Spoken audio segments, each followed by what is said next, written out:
Not a joke. Joe Biden claims he was accused of being gay in 1972 for supporting women's rights as he speaks in New Hampshire. Former Vice President Joe Biden claimed that he was accused of being gay in the 1970s because he advocated for women's rights. The Democratic frontrunner was speaking to a crowd in New Hampshire Friday. He recalled people said, "You know why Biden is for the era. He's probably gay." It comes after he posed a shocking hypothetical question to voters at a New Hampshire rally Friday, asking the crowd to imagine Obama's assassination. The Democrat made reference to the 1968 assassinations of Robert Kennedy and Martin Luther King, which days ago he recalled to have happened in the late 70s. By Leah MacDonald for DailyMail.com, published 2037 British Summertime, the 24th of August 2019, updated 2132 British Summertime, the 24th of August 2019. Former Vice President Joe Biden claimed that he was accused of being gay in the 1970s because he advocated for women's rights. The Democratic frontrunner for president recalled his support for women's rights and how his position was viewed at the time as he spoke at a town hall event in New Hampshire. He was reported by the Washington Examiner as saying, "An entire generation was energized. We finally finished the Voting Rights Act. We finally got the Civil Rights Act back on the road." Former Vice President Joe Biden claimed that he was accused of being gay in the 1970s because he advocated for women's rights. The Democratic frontrunner for president recalled his support for women's rights and how his position was viewed at the time as he spoke at a town hall event in New Hampshire. "We finally were in a position where we started to begin the women's movement, and began to treat women. I remember because I was such a big supporter of the ERA.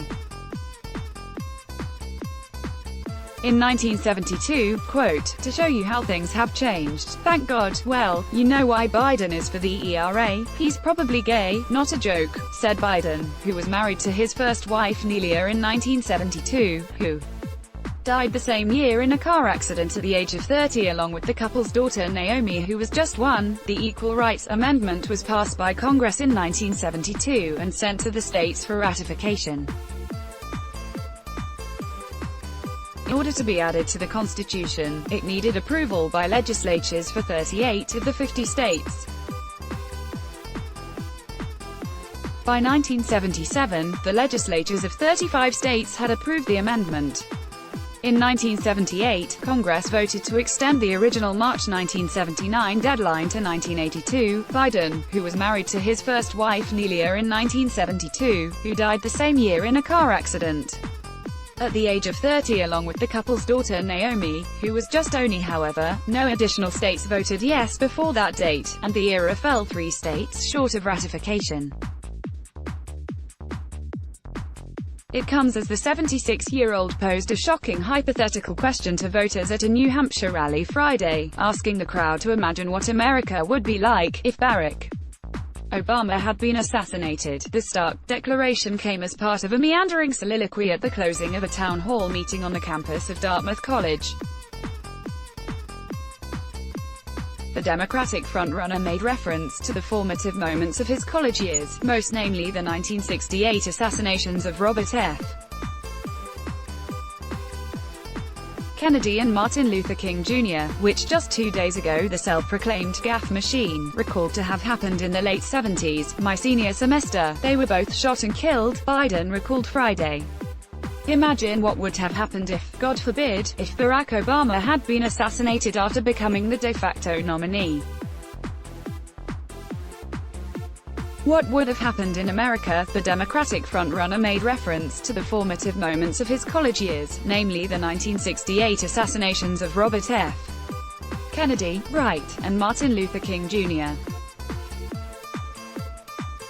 Left Biden has long been prone to gaffes and misspeaking, another aspect of his candidacy that has come under scrutiny during his latest presidential run. Biden served as Obama's vice president for 2 terms and was a U.S. Senator representing Delaware for 36 years. He is seeking the Democratic nomination for president for a 3rd time after 2 failed runs in 1988 and 2008 cycles. Biden has long been prone to gaffes and misspeaking, another aspect of his candidacy that has come under scrutiny during his latest presidential run. Biden's two appearances Friday included several other problematic comments as he riffed to the crowd.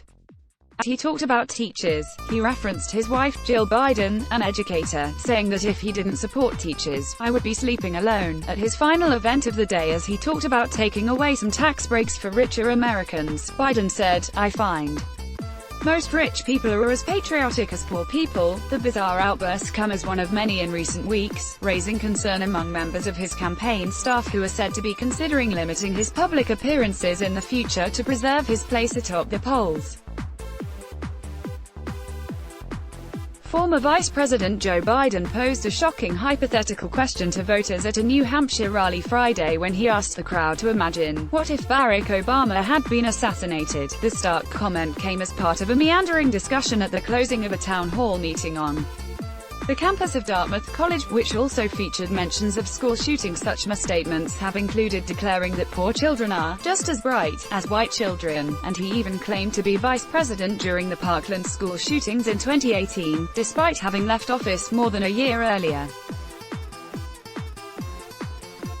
The 2020 favorite has even said he supports truth over facts and incorrectly stated that two mass shootings in El Paso and Dayton earlier this month occurred in Michigan and Houston.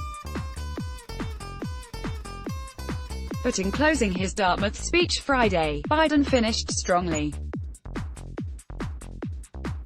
In a comparison between his own political awakening and the present day, Biden asked how many members of the audience were in high school or college. In response to the 40 or so raised palms scattered across the hall, Biden said, unless I'm mistaken, Donald Trump did for your generation what the loss of two of my heroes did for mine. He told the students, what they did was make you realize, my God, we're in trouble. Biden issued the parting shot and promptly left the stage to a thunderous roar. At the later event, he resurrected his assault of the 45th U.S. president, accusing Trump of becoming more and more unhinged. As his weeks in the Oval Office pass, he's now feeling the pressure of an economy teetering on a recession and he's not handling it very well, Biden said. His trade war with China is blowing up in his face. I think it's only going to make him more erratic, he said. Read more, let's block ads. Why?